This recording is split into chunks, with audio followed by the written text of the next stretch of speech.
A nossa convidada de hoje é a médica Frida Plavnik. Ela é nefrologista. Daqui a pouquinho, no Ponto de Equilíbrio.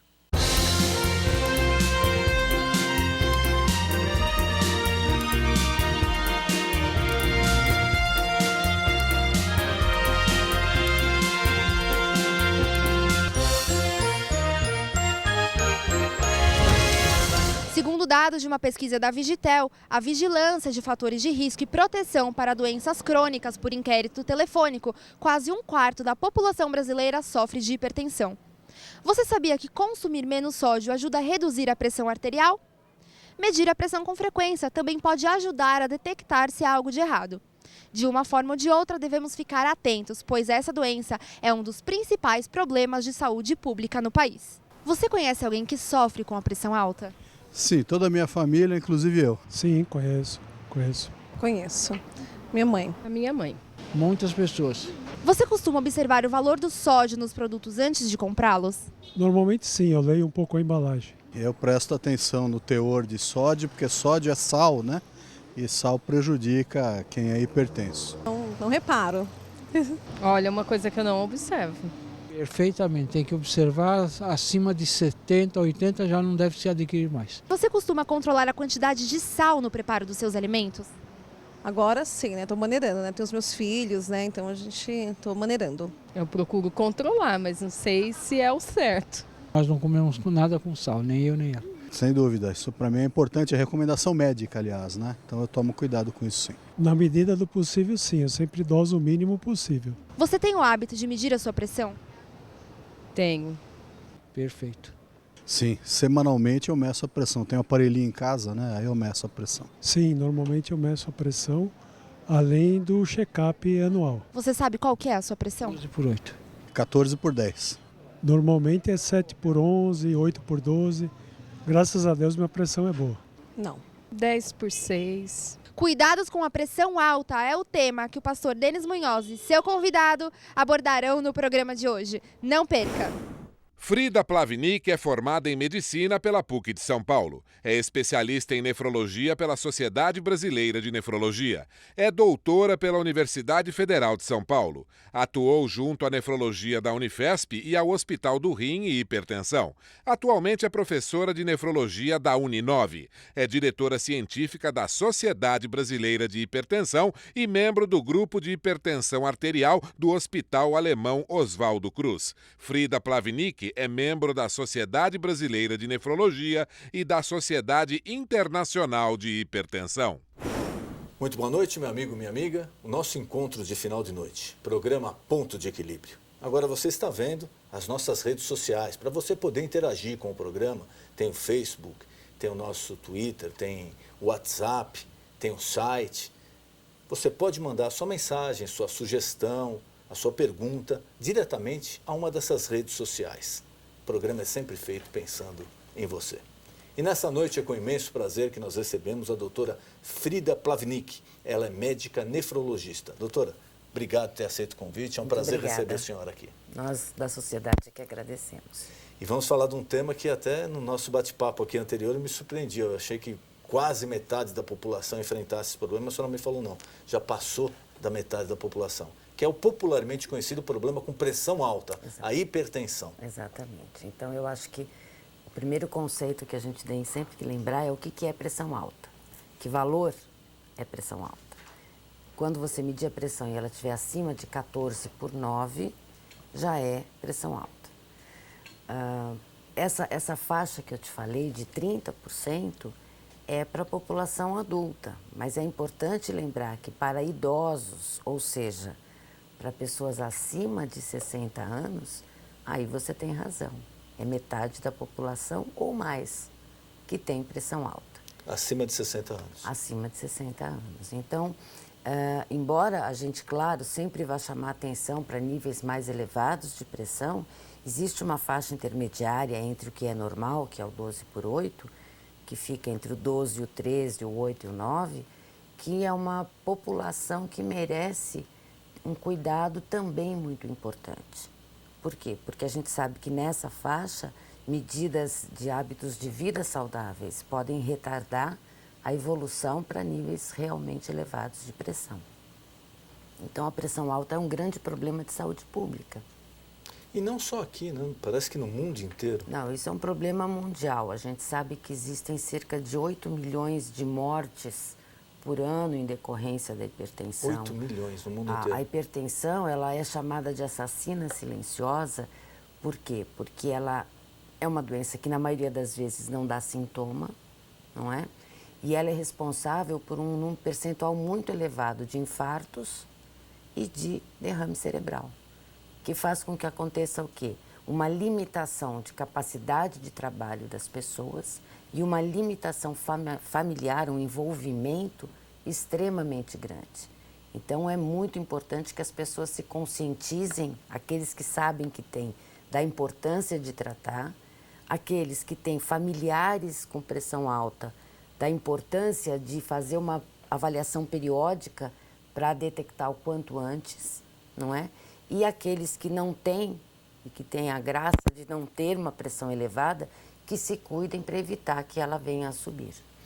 Recentemente eu li e vi uma matéria também sobre um mutirão que foi feito para se medir a pressão, porque muitas vezes a pessoa fala, olha, você pergunta qual a sua pressão? Ah, eu não sei, nem me lembro a última vez que eu medi a minha pressão.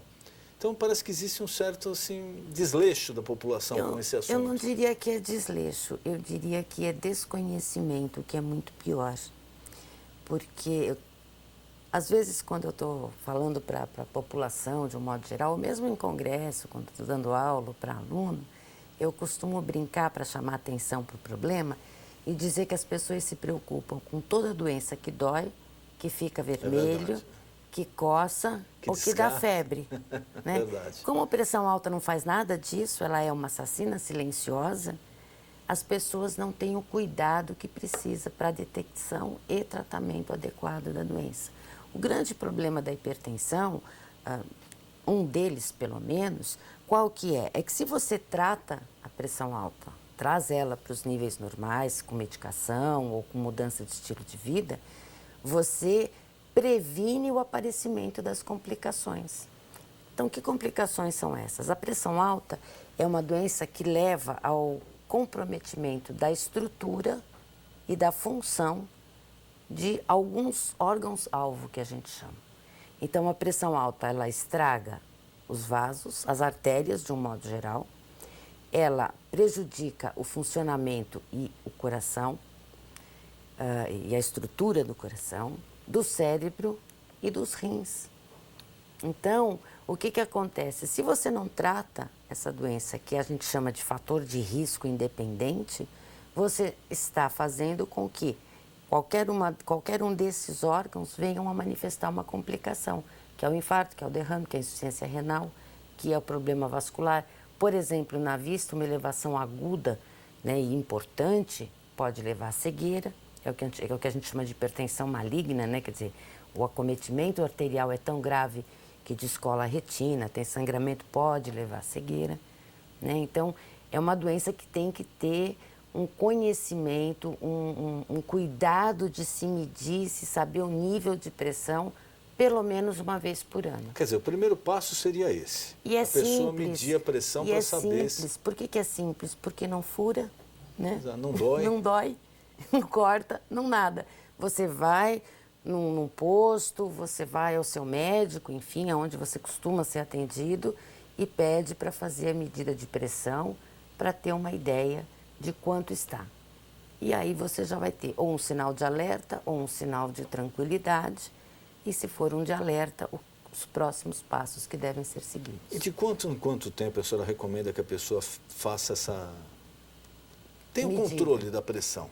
De 6 em 6 meses, 3 em 3 meses? Habitualmente, para que não seja assim também muito cartesiano, vamos dizer assim, uma vez por ano, para quem tem pressão normal... Quer dizer, quem está entre 12 por 8, isso, ali 13 por 9...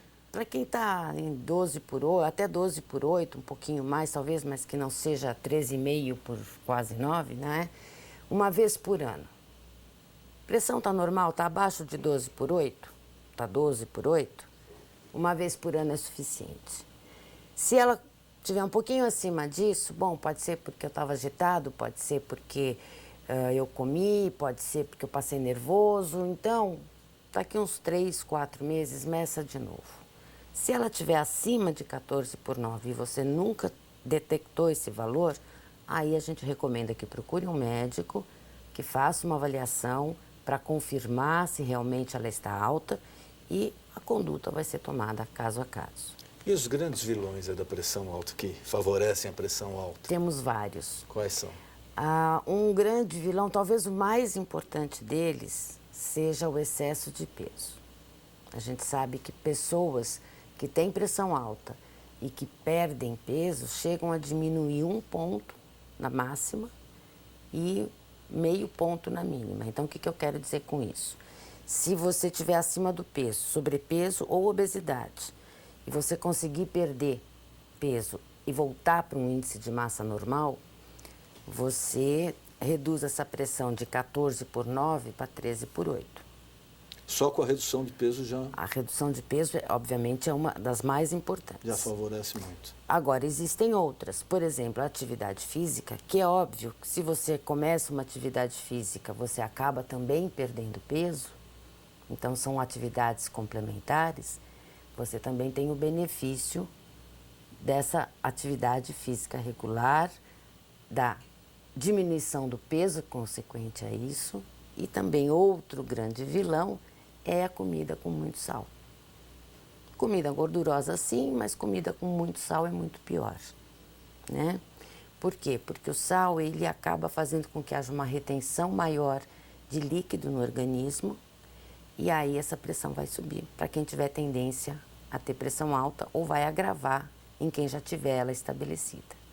Então, quando a gente fala em modificação de estilo de vida, a gente fala num conjunto de medidas que vão interagir, obviamente, nenhuma tem um efeito isolado, mas elas vão trabalhar em conjunto para trazer essa pressão para níveis de normalidade. E mais do que trazer a pressão, preservar esses órgãos-alvo das possíveis complicações que eles possam sofrer. A senhora falou para quem tem predisposição, a pressão alta, a hipertensão, ela é hereditária?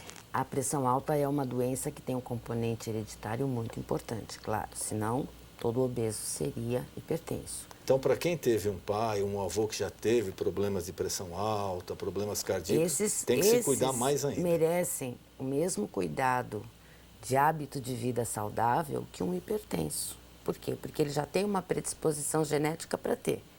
Por exemplo, hoje nós sabemos que crianças e adolescentes desenvolvem hipertensão mais cedo do que os pais e numa forma até mais grave do que os pais. Mas muito em função da alimentação, né? Fast Em food. função da alimentação, que tem muito sal, da inatividade, que acaba ajudando a ganhar peso, né? Então, se essa criança, esse adolescente, tiver uma predisposição genética, ele vai se tornar um hipertenso muito mais cedo, possivelmente num grau de severidade maior. E o que é pior, se a gente for fazer a linha do tempo desse adolescente, o que é que pode acontecer? Ele pode ter uma complicação, um derrame, um infarto, numa idade mais precoce do que os pais teriam. Que é mais perigoso também. E aí o que acontece? Ele passa a ser um problema social e econômico muito mais cedo, porque ele vai ter um problema na idade numa idade extremamente produtiva. Né? Aos 40 anos, ele vai infartar, aos 40 anos ele vai ter o derrame, quando os pais ou os avós tiveram aos 70, aos 80. E o consumo de álcool e o tabagismo, cigarro? Então, o consumo de álcool, ele é também um fator, mas o que se recomenda é uma quantidade moderada. Quer dizer, o problema é a ingestão excessiva de álcool. Porque a gente sabe, por exemplo, que os vinhos, que são ricos em flavonoides, a uva, que é rica em flavonoide, tem até um efeito protetor. Então, você já deve ter lido muito e ouvido muito falar que uma taça de vinho é saudável. Mas é uma taça. É uma taça. Não é uma garrafa. Exato. E é por refeição. E não são duas taças, né? Não, é uma taça. É uma taça. É o que fazem os europeus do Mediterrâneo. Eles tomam vinho nas refeições, mas é uma taça, né? E isso tem um perfil favorável.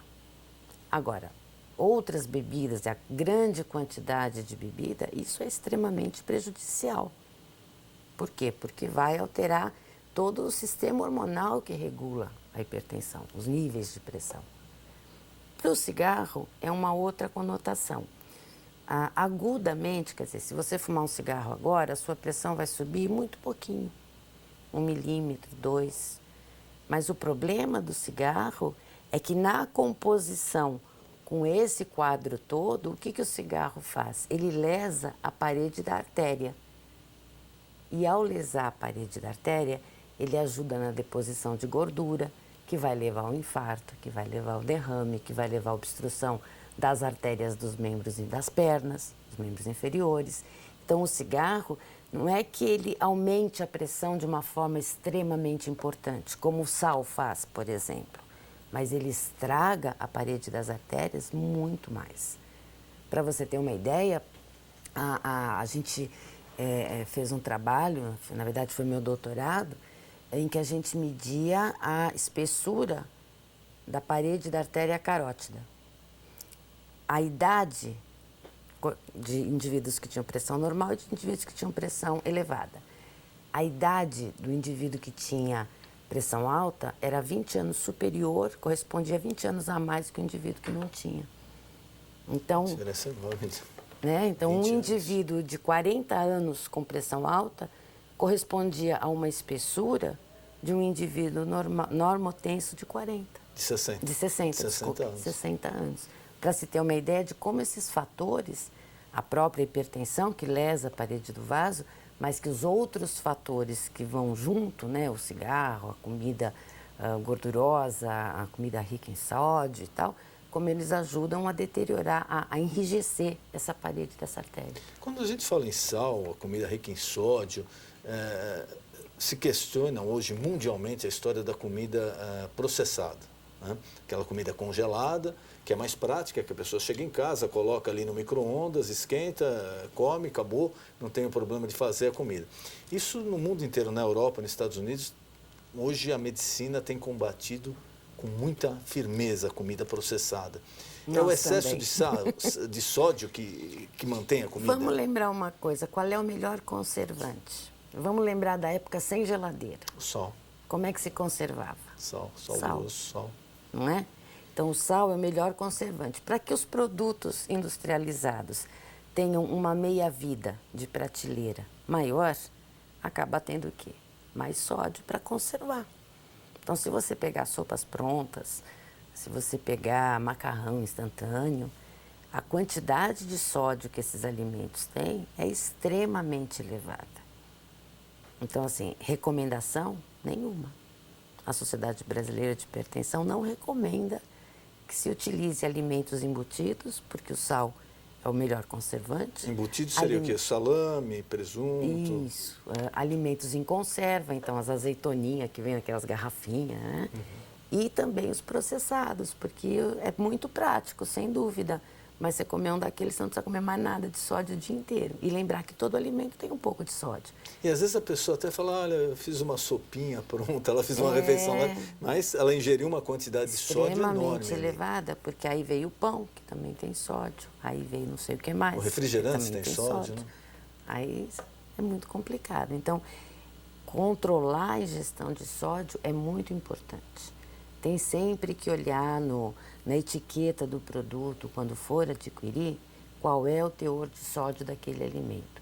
E mais do que isso, não é só do alimento, mas da porção daquele alimento. Muitas vezes a gente fala assim, vou pegar um chocolate. Vou comer uma barrinha, mas a barrinha significa 2 porções. Então, o que você está ingerindo, na verdade, é o dobro do que você deveria ingerir. Tomar cuidado, porque ali ele fala por porção e nunca do produto inteiro. Exatamente. Né? Então, por exemplo, você pega uma barrinha de chocolate, uma porção são 2 quadradinhos. Você acha que é aquilo lá? E não, é muito a mais barra que aquilo. toda. Então, é muito perigoso você não ter esse cuidado. Sem dúvida, o ideal, e assim, há que se tentar fazer isso sempre que possível, é levar o alimento pronto de casa. Mas eu moro longe. Bom, mas você faz o seu alimento em casa, leva e esquenta onde você trabalha. Ele é mais saudável, né? E certamente mais nutritivo do que qualquer coisa pronta que você vai ingerir. E mesmo quando estiver em casa, não tenha preguiça, né?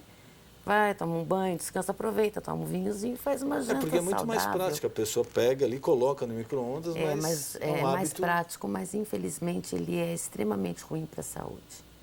Lembrar que, por exemplo, o sódio, ele não é só um vilão, e claro que no nosso caso ele é um importante vilão, mas lembrar que o excesso de sódio também causa outros problemas, né? Pode causar problemas gástricos, problemas de cálculo renal. Então, há que se ter muito cuidado, porque não é só a pressão alta, não é só o comprometimento da saúde cardiovascular que está em jogo. Existem outros órgãos que também são afetados e que também se fala pouco. Às vezes as pessoas se criou aí uma espécie de proteção. Olha, eu não posso fazer exercício porque eu tenho pressão alta, é perigoso. É lógico, a pessoa sempre tem que consultar um médico, consultar um professor de educação física antes de qualquer prática esportiva. Mas, às vezes a pessoa parece que se acomoda um pouco por ter receio de praticar uma atividade física em função da pressão alta. Não é verdade. Na verdade, o que se recomenda, nós tivemos agora em abril a reunião da próxima diretriz, que é um guia de recomendações para todos os médicos. E assim, a atividade física, ela é recomendada para o indivíduo que tem pressão alta, não a atividade física de levantar peso, mas a atividade física aeróbica, de caminhar, né? Essa é recomendada meia hora todo dia. Caminhar meia hora todo dia vai fazer um grande bem às suas artérias, ao seu coração, ao seu cérebro, né? Então, assim, existe sim a recomendação da atividade física de caminhar, não precisa sair correndo, ninguém precisa virar maratonista, não precisa sair nadando. Claro, com moderação, né? Então, qual é a orientação? Eu sou sedentário, eu estou acima do peso, meu joelho dói, né? A gente sabe que tem muito disso no nosso dia a dia de pacientes que a gente atende. Então, qual é a recomendação? Aquela básica de sempre. Você pega o seu ônibus para o trabalho um ponto depois, então você anda um pouco até o próximo ponto.